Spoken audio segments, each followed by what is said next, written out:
ओम शांति।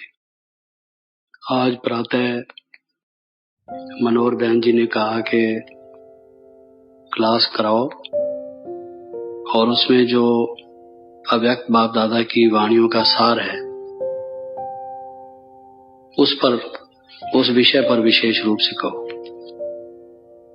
तो 1969 से लेकर और अब तक 25वां वर्ष अब हम मना रहे हैं, चल रहा है अब। तो ऐसे तो बहुत सी अव्यक्त वाणियां हैं और हर एक वाणी में बहुत सी बातों पर प्यारे बाप दादा ने हमें समझाया है हमारे पुरुषार्थ को तीव्र करने के लिए। लेकिन उनका सार बताने के लिए कुछ थोड़ी सी बातें मैंने सोची जो आपके विचार में लाना चाहता हूँ। उनमें से सबसे बड़ी बात जो है हमारे पुरुषार्थ में, मेरे ख्याल में वो है हमारी वृत्ति। कहा भी गया है योग जो है वो चित्त की वृत्तियों का निरोध है। बाबा कहते हैं कि ये प्रवृत्ति मार्ग है, सन्यासियों का निवृत्ति मार्ग है। अब तक जो हमारी द्वापर से प्रवृत्ति चली आई है वो अशुद्ध थी। अब जो सतयुग में प्रवृत्ति होगी वो शुद्ध होगी, वो दैवी प्रवृत्ति होगी और हमारी प्रवृत्ति आसुरी प्रवृत्ति बन गई थी। तो सारा परिवर्तन वृत्ति का होना है। सतयुग तभी आएगा जब हमारी वृत्ति बदलेगी। द्वापर तभी आया जब हमारी वृत्ति रजोगुणी हो गई। तो इसका मतलब ये हुआ कि अब जो हमारा पुरुषार्थ है वो मुख्य रूप से वृत्ति परिवर्तन का है, जिसको हम कहते हैं सेल्फ ट्रांसफॉर्मेशन। हमने अपने जीवन में परिवर्तन लाना है। तो वो परिवर्तन हमें कैसे मालूम पड़ेगा कि हमें हुआ या नहीं हुआ, हो रहा है या नहीं हो रहा। हमें दूसरों के बारे में भी कैसे पता लगेगा और अपने बारे में भी कैसे पता लगेगा। जैसे डॉक्टर लोग थर्मामीटर लगाकर देखते हैं इसका टेम्परेचर कितना है, या किसी को देखना हो कि ये लिविंग है या डेड है, उसकी कुछ खास जगह पर ठोक करके या आंखों में लाइट करके या उसकी नब्ज को या उसके हार्ट को कुछ चिन्ह देखते हैं जो साइंस ऑफ लाइफ हैं मोटे तौर से पहले। ऐसे ही हमारा पुरुषार्थ जो परिवर्तन के लिए है, सतो प्रधान बनने के लिए है, मनुष्य देवता बनने के लिए है, वो वास्तव में वृत्ति परिवर्तन है। और योग जो है वो भी मन की वृत्ति को इस एक शिव भाव में लगाकर उसको प्यार से विभोर कर देना, इसी का नाम योग है। सारा पुरुषार्थ जो दिव्य गुण हम धारण करते हैं वो वृत्ति को दैवी बनाने के लिए हैं। जो ज्ञान हम सीखते हैं वो हमें यही बताता है कि हमारी वृत्ति पतित हो गई थी, प्रदूषित हो गई थी। अब हमने उसको ठीक करना है और उसका साधन है आत्मा के स्वरूप में स्थित होना। वो साधन है। तो लक्ष्य हमारा जो है वो वृत्ति का परिवर्तन है। तो आप देखेंगे कि बाबा की बहुत सारी जो वाणियां हैं उसमें वृत्ति के परिवर्तन के लिए बाबा ने हमें कई शिक्षाएं दी हैं। उस वृत्ति के परिवर्तन में क्या आना चाहिए, किन किन बातों को हमें लाना है वृत्ति में, शुद्ध बनाने के लिए, दैवी बनाने के लिए, पवित्र बनाने के लिए, वो विशेष रूप से 6 बातें हैं जो हमें अपनी वृत्ति में लानी है। हम अपने को चेक जो करते हैं, चार्ट जो बनाते हैं, बहुत दफा बात निकलती है कि चार्ट रखो अपनी अवस्था का, चेक करो। क्या चेक करो? पहले तो अपनी वृत्ति को चेक करो। दूसरी बातें कोई देखेगा कोई नहीं भी देखेगा, वृत्ति को हम स्वयं देखते हैं। ये इंट्रोस्पेक्शन से हम अंतर्मुखी होकर अपने को चेक कर सकते हैं। दूसरे को कई दफा ये मालूम पड़ता है, कोई दफा सरल स्वभाव का कोई व्यक्ति हो नहीं भी उसको मालूम पड़ेगा। तो पहली चीज तो बाबा ने ये कहा है कि वृत्ति में रूहानियत होनी चाहिए। रूहानियत और रुहाब, ये हमारी वृत्ति में होना चाहिए। मैं विस्तार में नहीं जा रहा, संक्षेप में बता रहा हूं क्योंकि इस पर बाबा ने विस्तार से तो बताया ही है, आपको मालूम है। लेकिन एक प्रकार से जैसे रिवाइज करने के हिसाब से मैं बता रहा हूं। रूहानियत और रुहाब, ये एक तो ये चाहिए। दूसरा रहम दिल, हमारी वृत्ति रहम दिल हो। शिव बाबा रहम दिल हैं। सारी दुनिया कहती है गॉड इज मर्सीफुल, परमात्मा दयालु है, कृपालु है, रहम दिल है, और कहते हैं हे प्रभु हम पर रहम करो। सभी धर्म यही कहते हैं, ओ गॉड मर्सी अपॉन मी, हे प्रभु हम पर दया करो। सारा कुरान देख लीजिए, कुरान की हर जो चैप्टर शुरू होता है अल रहमान और रहीम शुरू होता है, अल रहमान और रहीम। वो जो रहमान है, वो जो परमात्मा है, वो रहीम है, रहम करता है। तो ये कोई मनुष्य सब पर रहम करता हो ऐसा नहीं, किसी किसी से गुस्सा, नफरत, द्वेष करता है। परमात्मा सब पर रहम करता है। हम सब अपराधी हैं, जन्म जन्मांतर के बहुत पाप किए हैं, अवज्ञाएं की हैं, नियम तोड़े हैं, मर्यादाएं तोड़ी हैं। जो इस सृष्टि में चलने के लिए था, हमने सारी सृष्टि खराब कर दी है, बर्बाद कर दी है, अपना जीवन भी बिगाड़ दिया है। भगवान के दिए हुए वरदान सब हमने बिगाड़ दिए हैं। तो भी वो रहम करने के लिए फिर आया है कि बच्चे चलो तुम्हें ले चलूं, तुम बहुत दुखी हो चुके, चलो अब मैं तुम्हें ले चलूं। कोई मनुष्य होता है, अगर उसका बेटा खराब हो तो कहता है गेट आउट, अब इसके बाद मुझे शक्ल मत दिखाना, मैं तुम्हें देखना ही नहीं चाहता, तुम आज से लेके मेरे लिए मर चुके, I am not for you, you are not for me, get out from here. वो ऐसा कह देता है, यहां से पार खाती दे देता है। लेकिन वो बाप कहता है प्यारे बच्चे, मीठे बच्चे, मैं तुम्हें ले चलूंगा, तुम नहीं भी चलना चाहोगे तो भी ले चलूंगा, जबरदस्ती भी। रहम भी जबरदस्ती करता है वो।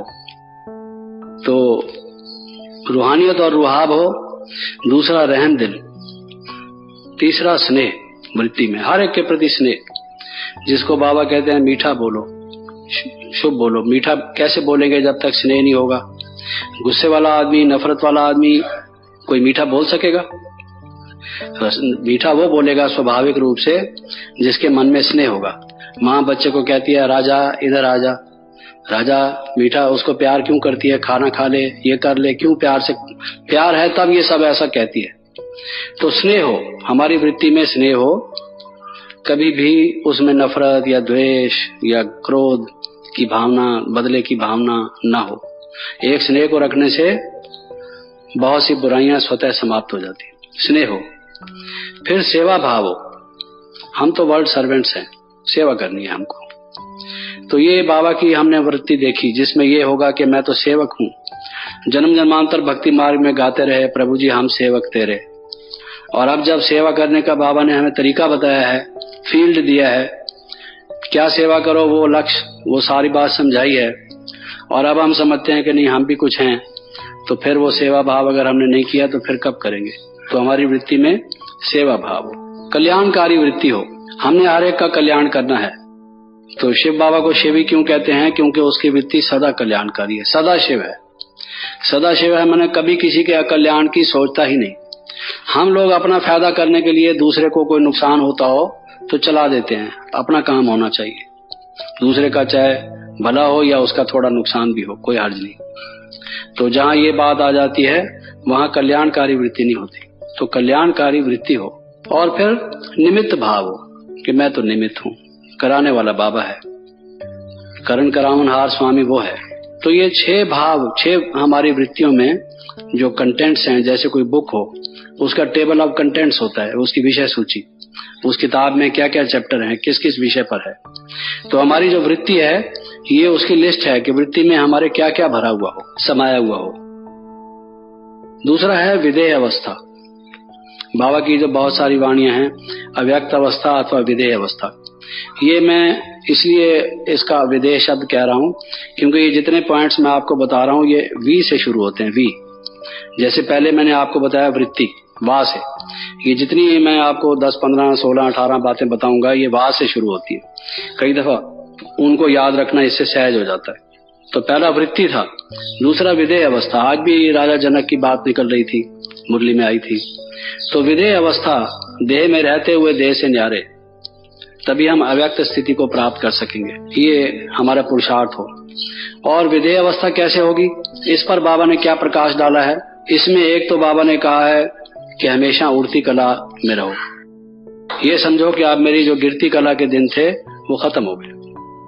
अपने मन में ये निश्चय करके चलो, अब मेरे गिरावट के दिन समाप्त हुए, शिव बाबा जो कल्याणकारी है वो हमें मिल गया, और अब मेरी उड़ती कला है, चढ़ती कला है। पहले पहले ये मन में भाव हो, विश्वास हो, क्योंकि जो बिलीफ होता है विश्वास जो होता है वो हमारे मन का गाइड होता है। जैसे पब्लिक को गाइड करने वाले नेता होते हैं, फॉलोअर्स को गाइड करने वाले उनको गुरु होते हैं, ऐसे मनुष्य को गाइड करने वाला, मनुष्य को आगे चलाने वाला मनुष्य का विश्वास होता है।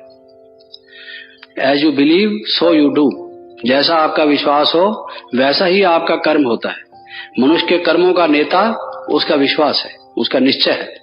इसलिए बाबा कहते हैं निश्चय आत्मा विजयति, क्योंकि जो निश्चय करता है निश्चय उसको सफलता तक ले ही जाता है। ये पक्की बात समझ लीजिए। जिसने सोचा कि पता नहीं जीतूंगा या हारूंगा तो वो मुश्किल हो गया, 50% 50-50। और जिसने ये सोचा कि हारूंगा, ज्यादा उम्मीद तो यही है कि हारूंगा शायद जीत जाऊं, तो वो शायद ही जीतेगा। और जिसने ये सोच लिया कि जीतूंगा ही, हारने का तो सवाल ही नहीं पैदा होता, वो जीतेगा। तो इसलिए निश्चय जो बाबा कहते हैं, तो ये विश्वास, ये हमें समझना चाहिए कि our belief, our faith is the leader of our thoughts, leader of our actions, हमारे कर्मों का नेता है। ये हमें जो मोड़ देगा, कोई लोग मानेंगे परमात्मा है, उनका विश्वास है तो वो परमात्मा की तरफ जाएंगे। कई लोग सोचेंगे परमात्मा है ही नहीं, पैसा ही पैसा सब कुछ, पैसे की तरफ जाएंगे क्योंकि उनका विश्वास ये है। तो उनका नेता उनको उस तरफ ले जाएगा, उनका जो विश्वास रूपी नेता है वो उनको दूसरी तरफ ले जाएगा। तो ये हमारी उड़ती कला है। सबसे पहले जिसने ये समझ लिया अब मेरी उड़ती कला है, मेरे तो दिन अच्छे आ गए, खुश नसीब बन गया, मैं तकदीर जगा कर आई हूं, अब मेरे वो दिन थे मायूसी के, उदासी के, डिप्रेशन के, वो खत्म हुए। क्योंकि डिप्रेस्ड आदमी कुछ नहीं कर सकता, वो मरने से पहले ही मर जाता है। डिप्रेस्ड आदमी देखने में जिंदा है, नब्ज उसकी चल रही है, सांस चल रहे हैं, दिल हरकत कर रहा है, लेकिन जो डिप्रेस्ड आदमी है he is as good as dead, वो किसी काम का नहीं। लोग उसको कहेंगे उठो काम करो, कहेगा मैं क्या करूंगा, मेरी तो तकदीर ही ठीक नहीं, जो करता हूं सब काम उल्टा ही होता है, वो ऐसे ही एक्सप्लेन करेगा, मरा पड़ा है। क्योंकि उसमें कोई उत्साह, उमंग, हिम्मत ही नहीं है। हिम्मत से आदमी सोया हुआ खड़ा हो जाता है, कहता है इस पहाड़ को मैं फाड़ के बारूद से इसमें से रेल को लेके जाऊंगा, मैंने इसमें से रास्ता निकालना है, देखना मैं भी करके दिखाऊंगा, मैं भी उस बाप का बेटा हूं। हिम्मत ऐसी चीज है, लेकिन वो हिम्मत ऐसी क्या है, आएगी कहां से कि मैं इसको कर सकता हूं, क्यों नहीं कर सकता। और अगर हम ये समझें कि हम नहीं कर सकते तो फिर तो बात खत्म हो गई, फिर हमको कौन करा सकता है। अगर हम स्वयं ही अपने आप को वो गिरा दें तो कौन उठा सकता है। तो उड़ती कला है, बाबा कहते हैं ये हमेशा याद रखो। दूसरा, फरिश्ता हूं, विधेय बनने के लिए हमेशा ये सोचो मैं फरिश्ता हूं। अगर ये सोचोगे मैं तो पता नहीं बनूंगा फरिश्ता या नहीं बनूंगा इत्यादि इत्यादि, तो नहीं बन सकते। चलते फिरते उठते शेर कैसी चाल चलता है, और जो बिल्ली है वो कैसे चाल चलती है, चूहा है वो कैसे चाल चलता है, हर एक पशु की चाल उसके निश्चय के मुताबिक है। चूहा ऐसा क्यों चलता है मेरे से पूछो तो उसका निश्चय ही ऐसा है, क्योंकि उसको पता है आदमी मुझे पकड़ने आएगा, मैंने बिल में घुस जाना है, तो फटाफट फटाफट फटाफट जाएगा, इधर उधर इधर उधर देखेगा कोई आ तो नहीं रहा पीछे से, और जहां देखेगा बिल है उसमें घुस जाएगा। उसकी चाल ढाल सारी ऐसी है, क्योंकि उसके मन में यह है मैं पकड़ा जाऊंगा, मुझे पकड़ने वाले लोग देख रहे हैं, मैंने छिप के जो काम करना है सो करना है। उसकी चाल उस तरह से है। और हाथी की चाल मस्त है, वो समझता है मैं तो बड़ा एक शक्तिशाली पशु हूं, मुझे कोई क्या कर सकता है। उसकी चाल आप देखिए, उस पर बैठे वाला कैसे चलता है, ऊंट पर कैसे चलता है, हर एक की चाल अलग है। किसी ने कहा है किसी व्यक्ति को पहचानना हो तो उसकी गुफ्तार, रफ्तार और दस्तार, 3 चीजों से आदमी पहचाना जाता है। वो पगड़ी कैसे बांधता है, पगड़ी बांधना हर एक का अलग अलग है। आपने देखा होगा कोई तो उसको पानी से नमी लगा के, कुल्ला लगा के, और बड़ा अच्छा उसका तुरा बांध के, और पीछे से भी वो बड़ा सिस्टमेटिकली तह पर तह ऐसे जमा के, जैसे पुलिस वाले पहले पंजाब के बांधते थे, अब तो चेंज हो गया, तो उसके बांधने का अलग होगा। मारवाड़ी की जो पगड़ी होगी वो अलग टाइप की होगी, जो सौराष्ट्र का कोई पगड़ी बांधने वाला होगा वो अलग टाइप होगा, साउथ इंडियन वाला पगड़ी बांधने वाला होगा वो अलग होगा।